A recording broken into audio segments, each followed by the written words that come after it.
look, here's my shadow. Ooh, fancy.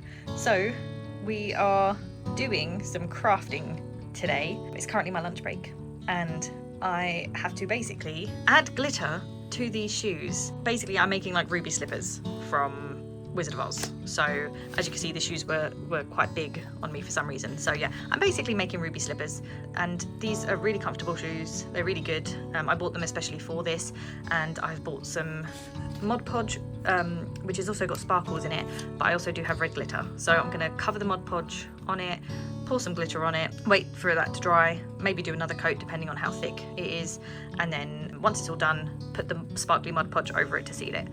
I have no idea if it's going to work. I don't know whether or not I should sand this, because I don't want to ruin the shoes, but I also kind of feel like it might need something to grip onto, but this is my intention. This is working so much better than I thought it would. Look at that. Beautiful. Okay, that hasn't taken me as long as I feared it would. I haven't done the heel yet because this is what I'm using to sort of move it around, and I still might touch it up in places, or obviously I've got to put a layer of Mod Podge into it. Yeah, the tissue didn't do so good. I have so much glitter in the shoe, but I'm going to hopefully get that out so it doesn't irritate my feet. I think they're looking pretty good in my opinion, and look at the sparkle and such. So yeah, once I do the heels, then I'm probably going to seal it and then do the heels separately, I guess. But yeah, and also this has got sparkles in it. I don't know if I showed it to you. Like I had a dollop on, like it was up here, but I had like a dollop, and when it dried clear, but there was sparkles in it. So hopefully it'll then be even more sparkly. But yeah, I'm actually really chuffed with how that's looking. So yeah, it's just a case of making sure that the glitter doesn't come off. But I will be finding glitter everywhere. So I'm gonna leave this to dry for a little bit. See, it's like it looks a little bit patchy there sometimes, but yeah, I'm gonna leave this to dry. My lunch break is now over, and so hopefully by the time I finish lunch, this will all be dry and I can throw another layer of Mod Podge over it to seal it. And then, because it says it's like half hour between coats or something, so leaving it for a couple of hours should be fine. And then I can coat it, maybe touch up some glitter if I feel like some areas need it, but I think we're pretty okay. And obviously it's going to be worn on a stage, so no one's really going to see it up close. So I think it might be fine. But I just love the way that the light, look at it. So yeah, I'm really happy about that. A very productive lunchtime. Okay, so I finished work now, and this is the stage that we're at. So the shoe is pretty much done apart from the heel because I'm using that to move around. But if I touch it, you know, it gets on my finger, so I can't actually do anything with them. So I've covered it in a layer of Mod Podge, and you know, you can still see some glitter through it because it's also, as I said, sparkly, and I'm hoping that it's going to dry clear. I'm almost certain that as Mod Podge it should be drying clear, but obviously I've just like caked it on there to try and seal it all in, and hopefully that will work. I'm wondering if I might have to do a second layer at some point. I'm going to try and tidy up some of these edges because I don't want it too close to where my feet are, because I don't want it to affect it, and I need to sort out how to get it all out from the sole of the shoe as well, otherwise my feet will just be covered in glitter for days. But yeah, so once this is sealed and it doesn't seem like the glitter is coming off on my hand, I will then be doing the heel. But I thought I'm going to do one shoe, see how it ends up before I do the other shoe. If this doesn't work, if this doesn't dry clear, even though it seems like it is going clear in certain bits, but like if it doesn't dry clear, then I'm going to have to cover it in glitter again and then maybe get like a spray sealant, but I'm almost certain that it will. So watch this space. There you go, there's a cat that keeps on, there it is. But it keeps wanting to come into my house, and I'm not trying to encourage it, but I'm trying to show you it. I think it's an unneutered male roaming. Look, it sees me. Oh, mind the road. Right, it's been an hour and it is drying, but obviously it's going to need to dry a little bit more. But okay, it is working how I wanted it to do. I'm pleased. All right, so it didn't completely sort of dry out, and it you can kind of see here where like the thicker parts, they just kind of go white rather than clear, and it kind of did that on the shoes. So what I decided to do was cover it in more glitter. I didn't actually need any more glue. I covered the whole shoe in more glitter to bring back the sparkle as well, because the Mod Podge kind of dulled the sparkle a little bit. And I've actually now sprayed it with Got To Be Glue hairspray. I don't know if it'll work completely. It's still going to be, focus on my finger. Okay, there we go. There wasn't actually little pieces. But yeah, what I've done with this one is I've actually like used a different brush and I've layered a thinner layer of Mod Podge on it. So I'm hoping this one will actually work. This one, I might then do the same and put another thin layer of Mod Podge over it, now that I've got it sort of, now that I've hopefully got the technique down. But still looking good. It's just a case of that I just don't want glitter to get everywhere when I'm moving them around, or there's at one point where someone has to hand them to me, and yeah, I just don't want glitter everywhere. But we'll see how this one goes, and if this one works okay how I did it with the brush, I will do it on these ones. I'm on my way to rehearsal and I've just had a shower, and as you can see I didn't have time to properly style my hair, so I've got the craziness coming out, but it's fine, it'll be fine. I've just fallen into bed after rehearsal and I've just realised I forgot to put preventative de-icer on my windscreens for tomorrow, because I'm in the office tomorrow, which means I have to leave the house at about 6:30, 6:45. And it means that I have to leave the house a little bit earlier just to defrost, because it says that it's going to snow tomorrow as well. So it's going to be like 1 to freezing at the time that I have to leave. So that's really annoying. I'll just have to suck it up. But I said to myself, do it, Emma. And then I just forgot. But oh well, c'est la vie.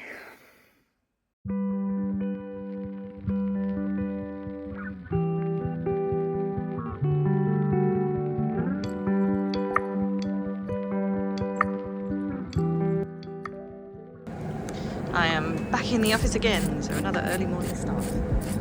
And I really wish this spray had a wider thingy. Like, I don't know why it's so tight. Like, I have to spray so many times. But oh well. I am too sleepy for work. That is all. Start of another day. After spending 2 days in the office, I was absolutely wiped out. And I just fell asleep on the couch for 2 hours. And I don't want to move. I was under this blanket. And there's just something about fluffy blankets that just wipe me out. I just fall right asleep. But I'm going to get up and I'm going to do my reading and my writing. And I don't know, do something else. Try and be productive for the rest of the evening, which is not very long at all.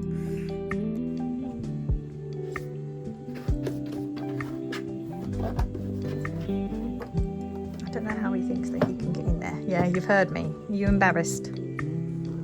I hope so. Why did you think you could fit in that box? Ignore all the clothes on my floor.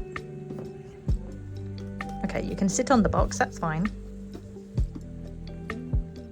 You might be able to hear Peppa Pig in the background, and that is because I'm currently babysitting my niece. And I don't know what, I mean, I haven't straightened my hair after I had a shower, which is why it's thrown up and I look awful. But I don't understand what's happening with my skin at the minute, like breaking out like that, because like I was doing facial care yesterday. You know, I haven't done it yet today, but I did it, you know, I've been doing it. And generally it's looking better, I guess, colour-wise. But yeah, this random spot there, one there, I've had this for a while. I'm getting fed up with it. And you know when you're like, when I was a teenager, I don't remember seeing any adults with spots, and it seems like now our generation have become adults and we're still breaking out and getting spots. And I know a lot of that is to do with air pollution and stuff, but anyway, still got my little wispy bits and stuff. But yeah, today is once again, like, I have no plans this weekend, so I feel like I need to make plans. But the issue is that it's -3 outside and I don't want to go outside. I don't know if you can see the frost. No, my garden does not look frosty, but the front does look very frosty. Like all of the grass is just frost. You know when like you were a kid and you think that it snowed but it hadn't actually snowed? So I'm trying to work out what could be entertaining for me, could be entertaining for you. I know I need to finish my shoes that I started at the beginning of the week, so I need to do that this weekend, so there'll be more clips of that coming probably. But it's like, do I brave taking... I'm just checking if she's falling asleep. Do I brave going for a walk because it's so frosty and icy? But I think also it could be quite fun to see what everything looks like in this state. I just don't like the cold is the thing, but hey ho, we will see what happens. I've just plucked this eyebrow, you can tell, compared to this one. because I used to go get them waxed, and the place that I used to get them waxed doesn't seem to be opened anymore. I'm not really sure what's going on, because they're not closed down like completely or anything, but they just never seem to be open, so I don't know. And then I've been recently getting my nails done with acrylics and stuff, and they've just started doing threading, so I had them threaded, but I'm not going back there for like a good few weeks, so I was like, I need to fix this. So onto this eyebrow, which is always the worst, and it always makes me like twinge and sneeze. So pain is beauty. Actually, isn't it beauty is pain? Either way. Okay, I've just done the heel. So here's my only thing, right?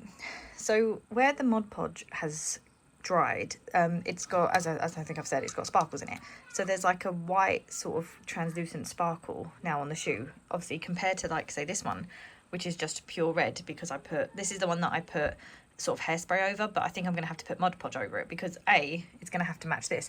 I just can't decide if I prefer just the red, or if I prefer it red with these little bits of other colours in. I don't think it really makes a difference. I mean, that is obviously just purely red and everything, that's lovely. This obviously has a bit more sparkle for like different colours and stuff, which obviously might catch the light a bit more. And obviously this one is a bit more, I mean, I've been covered in glitter, but it's a bit more protected, and I can always put like another layer over it as well. So yeah, I mean, versus the heel, obviously it's just pure red. Like, I feel like the pure red does look more elegant, is the thing. So I'm umming and ahhing over what I actually want to do. The next step of my geeky king is teeth whitening stitch. Yay! Like, it's looking quite good. I think I got like another 5 minutes. I used these before, and these are really good compared to, if anyone's been watching my vlogs from ages ago, I used like a UV light thing, and it didn't really work very well. But these I actually feel like are having an effect. There we go. It's like created some weird like patterns on my teeth, but they look a lot better than they did before. And we've got Binks. He walked over the glitter and now he's sleeping on the table. So that's fun for us. But I'm gonna now put the Mod Podge over the shoes, and hopefully more or less they'll be done by then. Okay, so my parents are going out and I've decided to go with them. My car is but like every single car in this car park is not frosted like mine, so they've either used it this morning or my car is just unlucky. So now I've got to spend some time defrosting it, so that's always fun. There's some squirrels. There was another one up here as well, but oh, there it goes. Oh.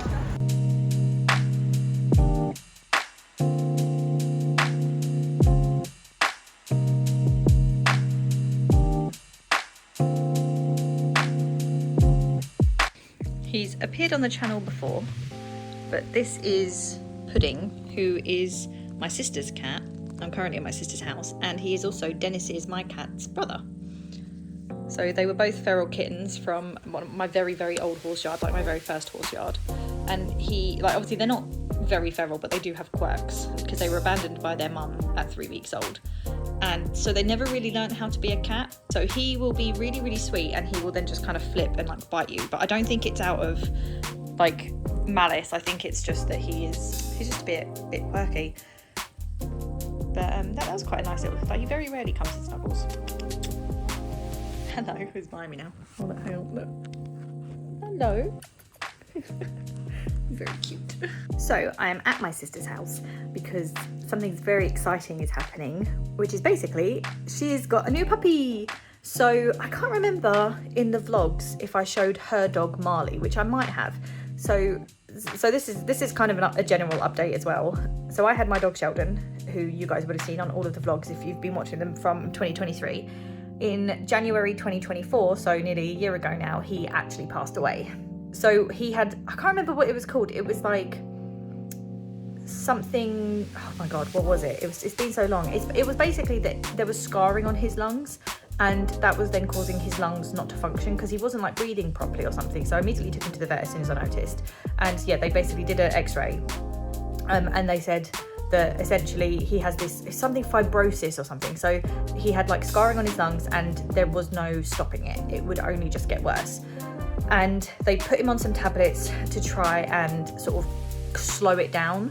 But the problem is he also had a heart murmur, and the tablets then really badly affected his heart. And so I think it was literally within 5 days or something, he just got to the point where he needed to be put to sleep. And it was obviously the most, like, one of the most devastating things in my life. I did have his brother beforehand as well, who also had to get put to sleep a couple of years ago with another similar sort of heart and lung issue and everything, because he had like fluid on his lungs, and then he also had a heart murmur and stuff. So been a very lonely year. And then my sister's dog Marley passed away, I want to say in October.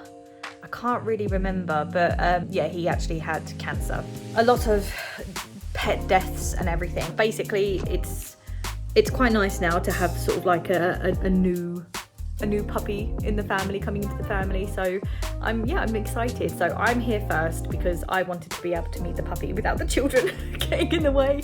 So the children are at our house at the moment, and so yeah, I get to sort of be here to, like, you know, meet the puppy, settle the puppy in, and then the children are coming. Like my parents are bringing the children over. And apparently the puppy is quite timid, so obviously hopefully it's not too many people, and I'm just gonna sit quite nicely and you know, give it a little stroke or whatever. But if he doesn't want to come near me, I won't force it or anything. So very excited. It's so exciting.